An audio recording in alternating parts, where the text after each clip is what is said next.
የልብሳውን ማንም ሰው ጋር የለም። ሰፊለት የራሳችን የሰራ ነው። ይሄ በጣም በቃ ደስ እያላቸው መልበስ የሚገባቸው ማንኛውም ፕሮግራም ላይ ቢኖራቸው ይሄ ልብስ የትም ቦታ ላይ የለም። ጥበቡ ስፋቱ እዩ።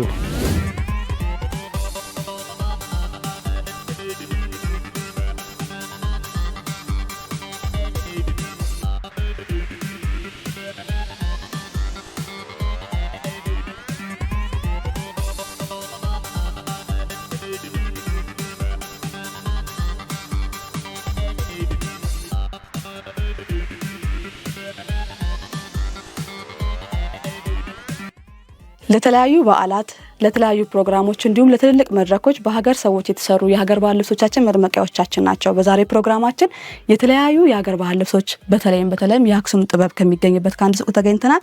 የተሻለ ማብራሪያ ደግሞ የሚሰጠን የሱቁ ባለቤት ወንድማችን ነው። ከሱ ጋር አብረን ቆይታ እናደርጋለን። ሰላም እንደምን አለ? እግዚአብሔር ይመስገን አለ። ደህና መጣሽ። እንኳን ደህና ቆየህን። በጣም እናመሰግናለን። ቤታችሁ በተለያዩ የሀገር ባህል ልብሶች የተሞላ ነው። በተለይም ደግሞ የአክሱም ጥበቦች በብዛት ይታዩኛልና በመጀመሪያ ግን አንተን በመተዋወቅ እንጀምር። የት ነው የመጣ ነው? እኛ ጋር የመጣችው ታሴት ጥበብ ነው። አድራሻችን ያው 22 ወርቅ ህንጻ ፊት ለፊት ነው። አብዛኛው የምንይዘው የአክሱም ጥበቦችን በብዛትና በኳሊቲ ደረጃ እንይዛለን።